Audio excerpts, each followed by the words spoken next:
Kita mendaftarkan resmi dari DPP Perindo ke KPU 580 bacalek dan confirm banget insya Allah mudah-mudahan siap mewarnai negeri kita tercinta dengan banyaknya kursi yang di DPR provinsi maupun kota.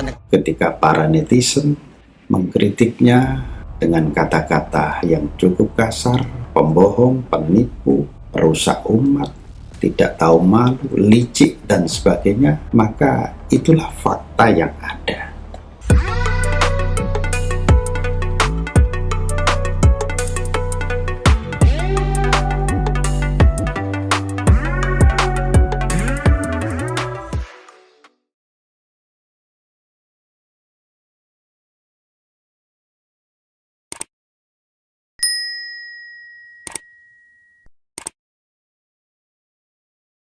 Kita mendaftarkan resmi dari DPP Perindo ke KPU 580 bacalek dan confirm banget insya Allah mudah-mudahan siap mewarnai negeri kita tercinta dengan banyaknya kursi yang di DPR provinsi.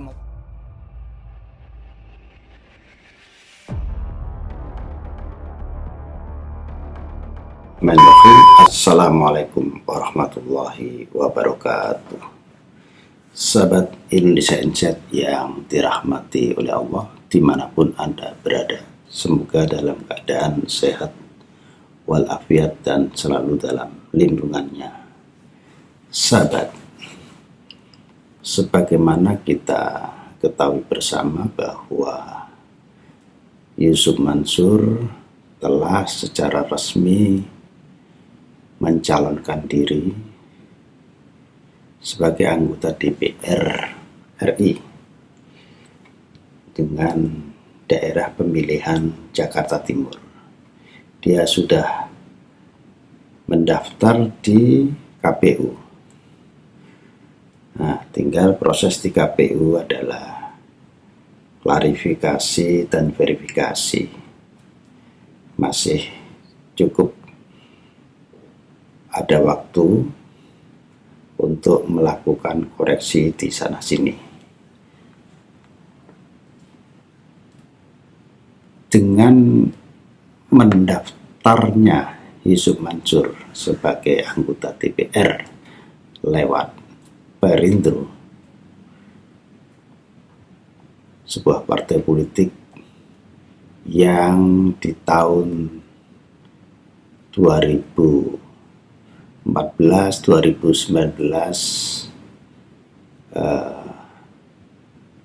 belum lolos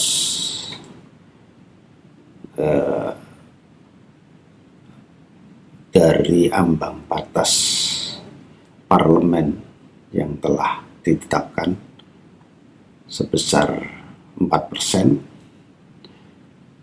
Kali ini Perindo melakukan peruntungan lagi dengan menggandeng salah satunya Yusuf Mansur.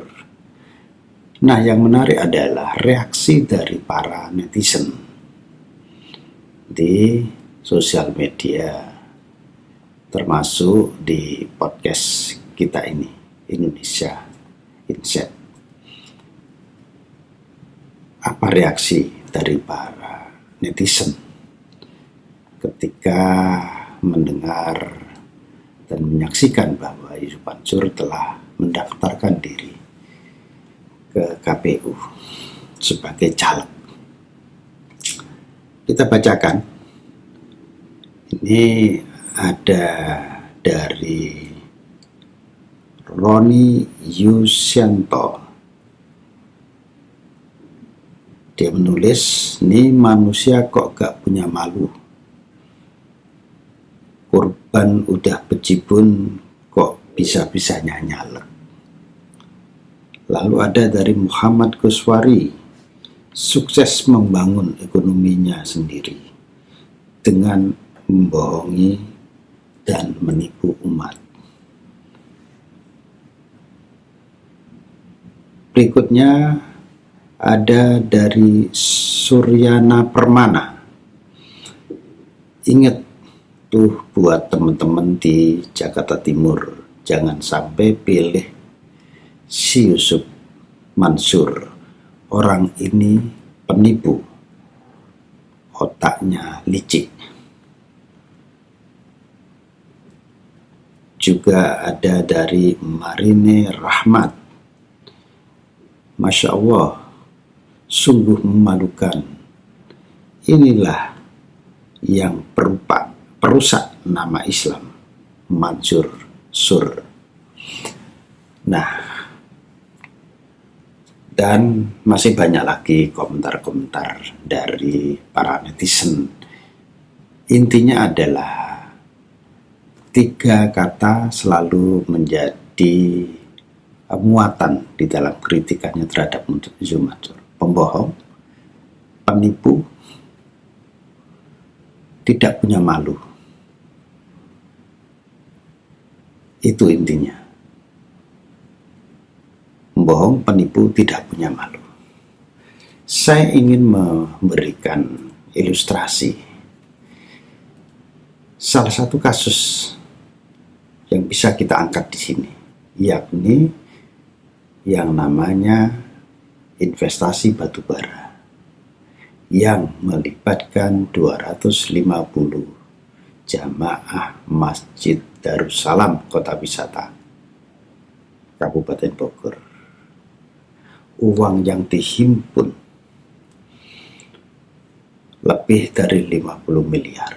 Kejadiannya tahun 2009-2010. Sudah 12 tahun lewat.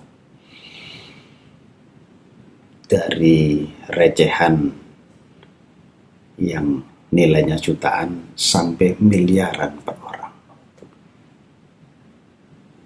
Bisnis ini memang ada badan hukumnya, tetapi produknya tidak ada, alias hoax, alias bodong. Dan Yusuf Mansur di PT yang mengelola bisnis ini menjadi komisaris utama. Ketika bisnis ini hancur lebur, yang hanya bertahan beberapa bulan, efektif hanya 3 bulan, bulan-bulan berikutnya sudah mulai goyah, dan di awal 2010 kolab betulan. Apa yang dilakukan oleh Yusuf Mansur? Dia tidak berani menghadapi para investor. Dia selalu lari dan lari. Dan dia pernah ngomong di stasiun televisi bahwa dia sama sekali tidak terlibat. Ini sesuatu omong kosong yang luar biasa. Lalu ada inisiatif dari jamaah Masjid Darussalam tersebut untuk melakukan mubahalah. Di bulan Februari 2022 yang lalu, Yusuf Mansur ditantang untuk bermubahalah. Sumpah untuk saling melaknat. Yusuf Mansur ngajir, gak berani datang. Lalu didatangilah ke rumahnya. Yusuf Mansur juga menghilang, tidak mau menghadapi.